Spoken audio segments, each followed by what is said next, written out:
welcome to the first episode of the UnToxic Boss. I am so excited to be here and to be with you today and to talk about psychological safety. So, over the last year, I've been on the road doing keynote speeches and working with organizations in their offices on the topic of psychological safety and its impact on creating a more inclusive environment. And also, the results of a more inclusive environment is a high performing team. And so that is where this series is coming from. I realize that I can't touch every company as much as I want to. I would love to be able to provide all these services to you and your employers all over the world. And that is our goal, is to be able to touch everyone. And one of the ways that we want to be able to do this is start having more intentional conversations around the topic of psychological safety, and also how to be an untoxic boss, is to do this with you every Friday. And so the reason I'm going live first is one, so you can see my face. Two is one, I want to lay a foundation about what psychological safety is, the impact of workplace trauma, and how to untoxify your leadership style. And I'm going to be making up some words, and hopefully one day I'm going to be in, I guess, what, Webster or all the dictionaries with this untoxic boss term. So we're out here creating our own lingo as we talk about this topic. But I wanted to do the live first, not just because I want you to just hear my voice. I am serious about creating and having a foundation for this topic. So once we start doing the audio version of the Untoxic Boss, where you can raise your hand, you can be a part of this dialogue, and we'll be bringing on some experts and executive coaches and other folks who work in the talent space that can share their thoughts and ideas on our upcoming subjects and topics. I wanted to be able to keep this material for you, and I want you to be able to share it. So please like, share, and invite people.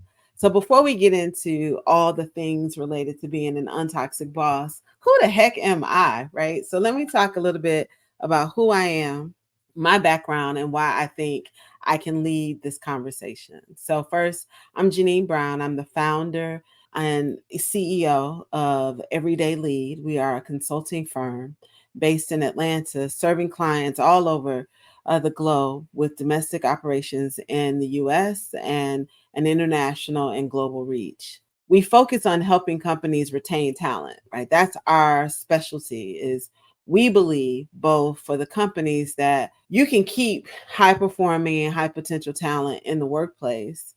And we also tell our coaching clients, you don't have to leave your company. You don't have to jump ship, run down the street, go to the competitor to have a fulfilling career. It's just a few things that you might need to do to help you. And so our goal is to continue to help companies retain talent from the intern to retirement who love what they do and the companies that they work for.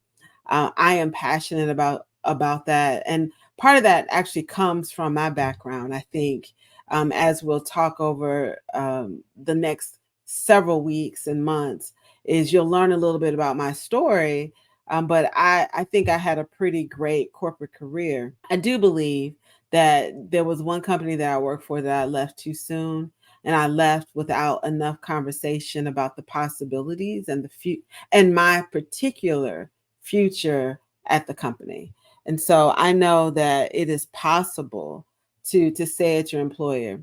But I also know that we got some bad actors in companies, and we want to make sure that we help them untoxify their leadership style so that we can retain talent. My background is actually, I'm an accountant by trade. I went to school at Alabama State, where I earned my bachelor's degree in business administration with a focus in accounting. I have a master's of business administration from Georgia State University, where I was in one of their executive MBA programs. And over the last 20 years, I have been a hiring manager, both on the corporate side as well as a business owner. I love people. I love working with people. I actually love helping people see their potential and the ability that they have, right? Helping them identify their talents and showing them where their superpowers lie so that they can have more confidence and do great work. And I believe that leaders are in the business of making geniuses and making people smarter. And that's why this topic is so important for me. I've worked in state government, I've worked in Big Four public accounting at Deloitte, and I've been a tax director in the industry. So I've done all sorts of things with the cerebral side. And this time I get to bring the cerebral and the heart work that I love to Everyday Lead, and where we help companies and we work with their talent, and we provide workshops, executive coaching, and strategies through the lens of diversity, equity, and inclusion. So again, welcome to this first episode of the UnToxic Boss series. In today's episode, we're going to take a deep dive into the essence of psychological safety in the workforce, where you place your trust and openness and collaboration can thrive. I believe, every individual can feel valued and heard at work. And whether you're an experienced leader, or you're just stepping into leadership, or you have aspirations to lead people, this episode is going to be key to helping you unlock the secrets of creating an environment that fosters psychological safety through the lens of inclusion. And I believe that high-performing teams must be diverse, right? All sorts of backgrounds, experiences, and expertise. And some of that is visible and some of that is unseen. I think high-performing teams must be inclusive, and they also must be free from bias, right? So we keep all that personal foolishness that our brain informs us, because if we have a brain, we do have biases. But we try to free ourselves and our teams from some of those ideologies and biases that don't serve us well, right? Those negative biases. And the team must be psychologically safe. So again, a high-performing team must be diverse, inclusive, free from bias, and psychologically safe. And whose responsibility is it to create a psychologically safe culture or workplace? That's the question, right? Whose responsibility is it to create that? And I want to say it's yours. It's mine. It's all of our responsibility to create a high performing workplace, a culture and a team that is psychologically safe. It's all of our responsibility to do that. And so why this topic, and why now in this culture? Because if you pull out your phone, pull your device out, pull out your phone, and hopefully it's working better than mine has been over the last couple of days. But if you pull out your phone, one thing that you can do is go to I didn't want to say Google, but go to Google or whatever browser you use to search, Safari, Google, Bing, whatever is out there that you feel comfortable with. And I want you to type in this phrase: my boss is, or my manager is, or maybe even my company is. And tell me what you see. Go and just type in the web browser and just say, let me know what you see. What's one of the first 2 or 3 words that comes up when you type that in? I know what the word is. I want to see if you know. If you're in the chat and you're typing in words like toxic, a micromanager, is making me sick, is gaslighting me. Thank you, Shakira, for typing that. Right. This is craziness, right? My manager is a micromanager. He's toxic. He or she, I'm sorry, no genders. They're gaslighting me. And this is why this is important to me. I have been very fortunate for the majority of my career, when I was working in corporate and working in public accounting, to have some great leaders. And I attribute a lot of my success to the fact that I had leaders who allowed me to be my full self at work. And that's both the girl who loves 80s and 90s hip hop, gospel music, but also who's a nerd and very cerebral and wants to get into all the intellectual conversations. And also sometimes the lazy girl who just want to hang out at the beach and have a good time. I get to bring all of her to work. And I know that a lot of us don't feel safe in our work environments. We have workplace traumas that we are dealing with, where we feel that we've been betrayed, undermined, belittled in the workplace, embarrassed, don't feel safe asking questions, making mistakes.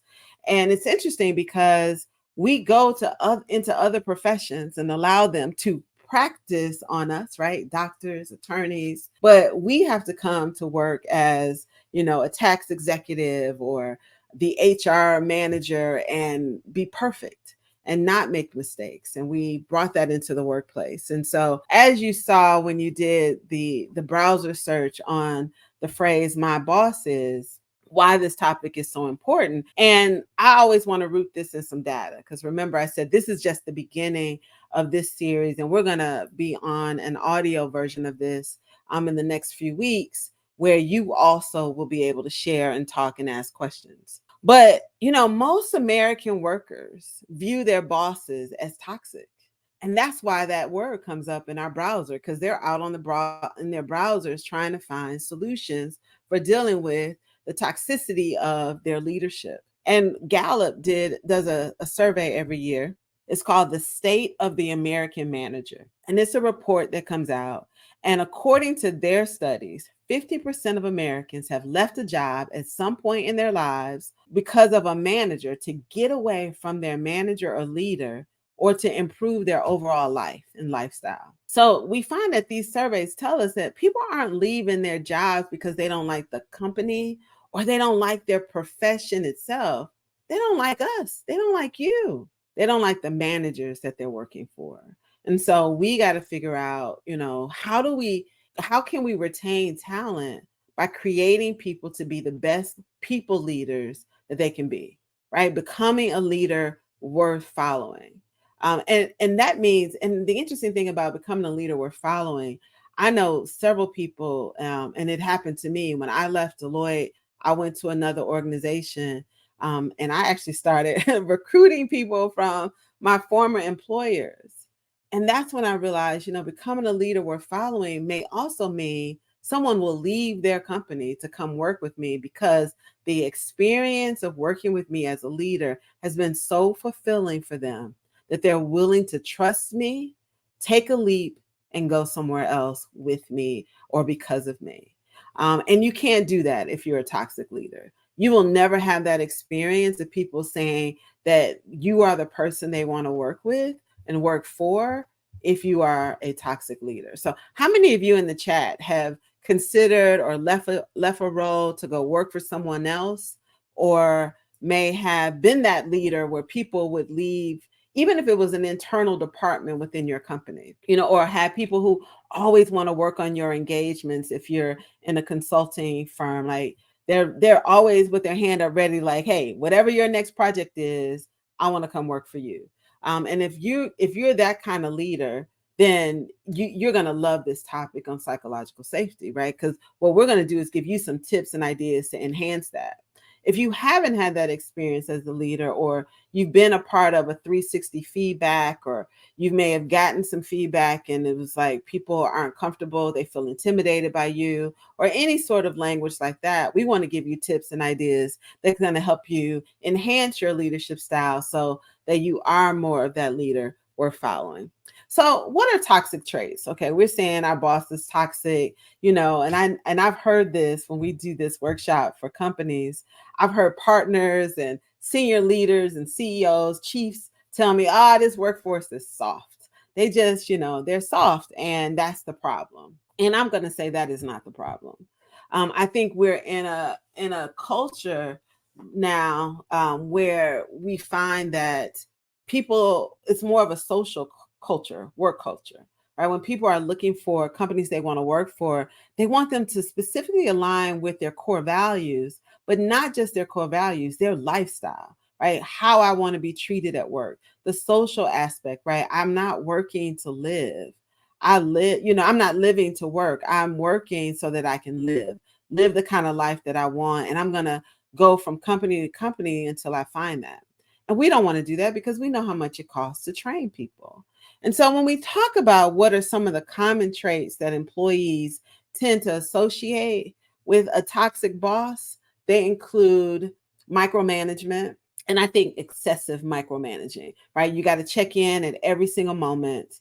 about every single thing that you're doing, or they don't take their hands off the wheel and just give you the task. They want the task done specifically and exactly the way they would do it. Right? That's what micromanaging is. Right? You don't allow your staff or your employees to have freedom to be creative, freedom to design or impact a process. So those sorts of things. You're inconsistent, right? How you manage is inconsistent.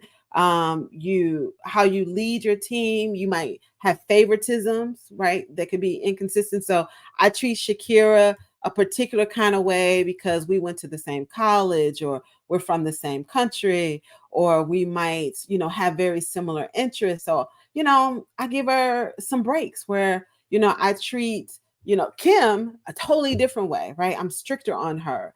And I'm tougher on her in my feedback and evaluation, right? So I'm showing unequal favoritism, lack of clear communication.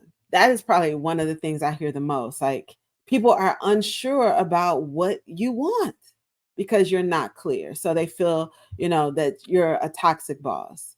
Overly critical. And I know that we have people who have they come from the school of thought of, I want you to be successful, so I'm going to be harder on you. I'm going to be overly critical. And I think we are okay with criticism, and we're okay with feedback as long as it's constructive and it can help me, it's actionable and it's measurable, right? It's not ambiguous, and it's, when you're talking to me. But being overly critical, belittling people, taking advantage of us, you're having a bad day, so all of us have to have a bad day, all of that kind of foolishness. Leaders who are arrogant. And I know we have to manage, right, some of this language. So what is arrogance versus confidence? I think, when someone is confident, they want to make you feel confident too. But arrogance, they might also fall into a category of belittling. And then people who have a lack of empathy, who are not socially or emotionally aware of the fact that maybe there's something going on with you that you haven't communicated that's impacting how you work or getting your work done. And I think leaders have to be empathetic. I was talking to someone this week about that, and he was sharing how a lot of people come to him, share their stories or what's going on with them, and he can get them to open up. And I think that's a combination of strong emotional intelligence, the fact that people trust him, and being trustworthy in the workplace is invaluable. And then, but also his ability to connect. And people see that as a value add so that they can do that. But really it's, and that leads to us being great leaders, because when we show these toxic behaviors, it completely impacts employee morale, right? We have lower employee morale, you experience high turnover. Even in high performing, deadline driven, very talented organizations, you can experience high turnover because the culture is toxic, right? We allow people to mistreat others for the sake of productivity. And what that actually does is decrease productivity, because if I'm dealing with feeling like I work at a toxic workplace, the time it takes for me to get myself mentally prepared to come work with you takes away from my productivity. The interruptions throughout the day impact my productivity. And so, again, we say about 50% of Americans, according to Gallup, are either workers who have reported experiencing a toxic boss, or they observed someone under the authority of a toxic boss. And then we have these indirect impacts, right? The company brand, you as a leader are impacted by this indirect sort of thing, right? So if the word is out, so, and I'll use a particular app. If we go to Fishbowl, if any of you are familiar with the app Fishbowl, it is an app where it's primarily used by people in consulting areas that work for large consulting firms, public accounting firms. And so if you go out there, you can read about the toxic experiences people have in the workplace. And so that's an indirect impact on your company, right? People work for your organization, they're on here and they're co-signing the experiences they have in your company culture. And now with remote work, you would think people could be safe from a toxic leader, a toxic boss. Now it does put a distance between you and toxic leadership, right? Because you don't have to walk past them in the hall. They're not coming up to your desk.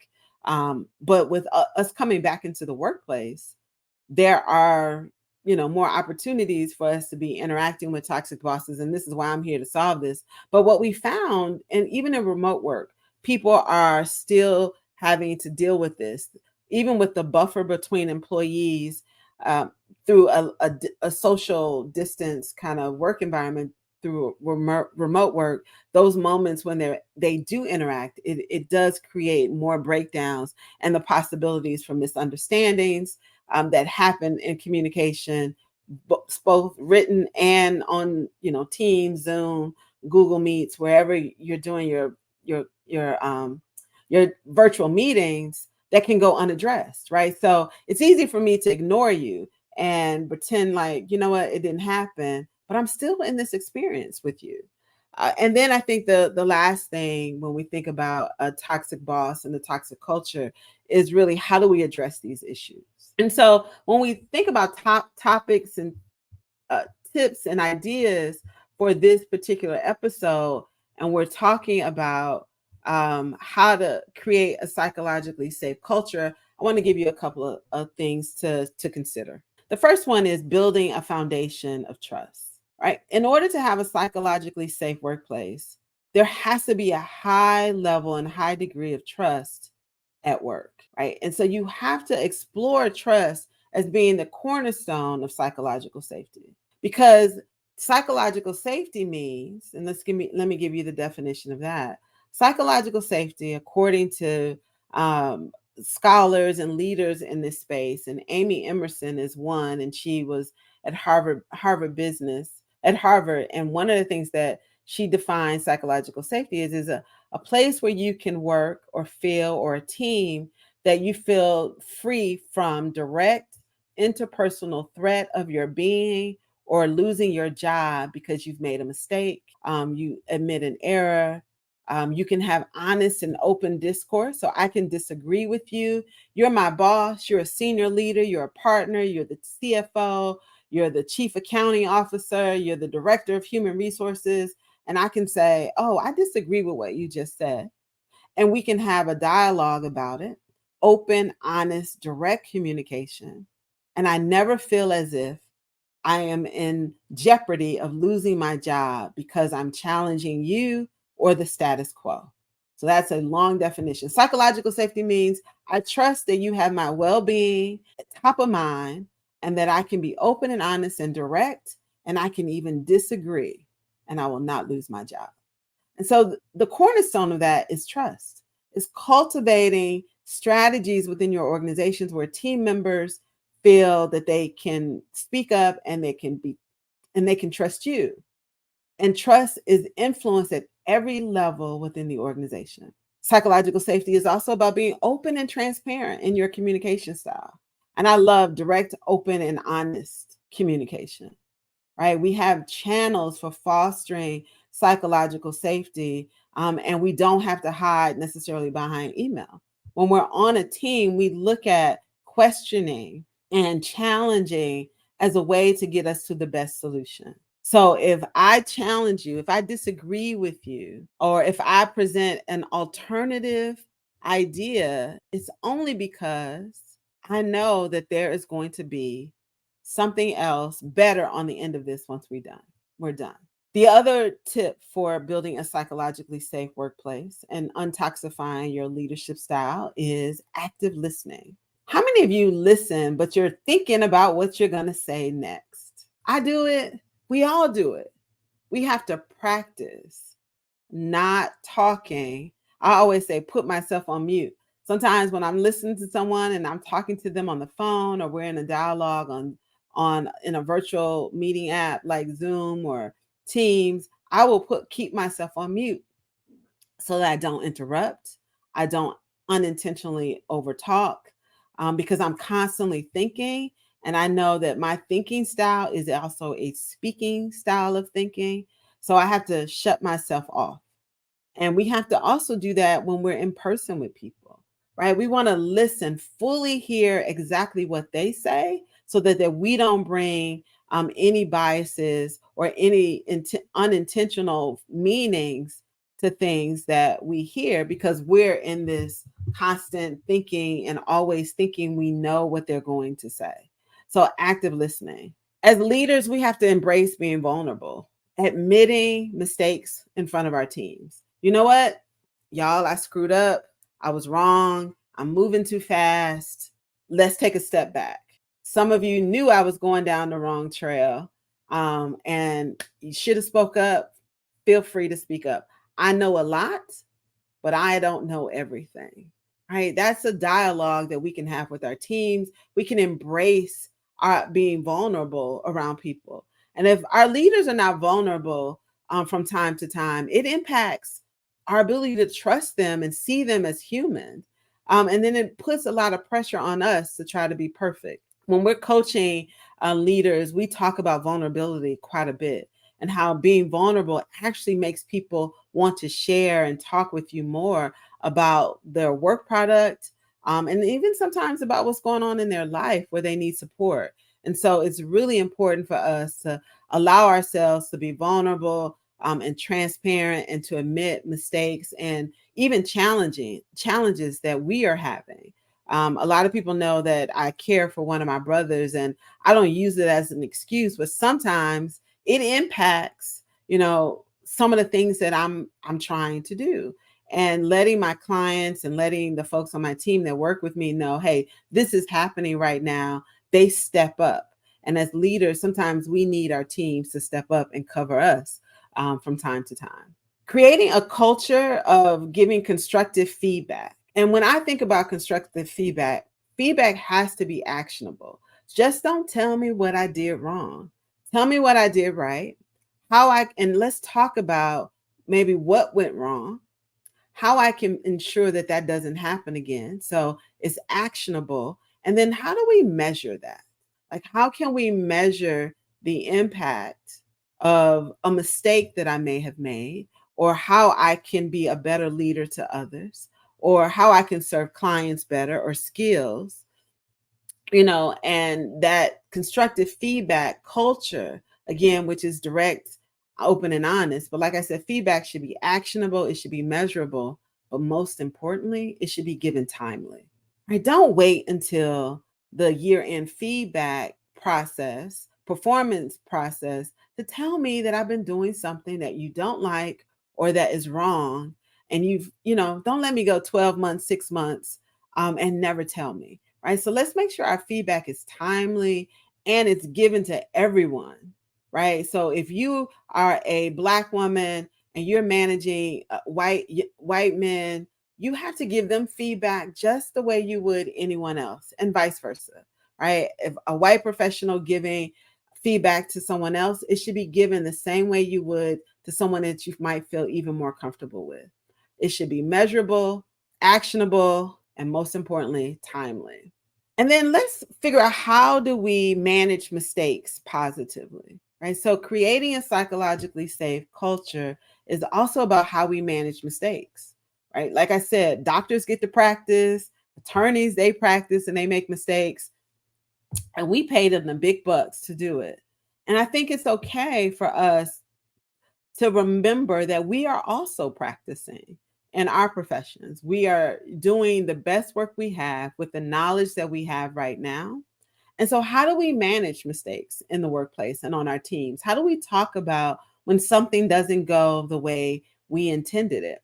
And do we do that in a frame of positivity so that we can fix things in a culture that doesn't bring down morale?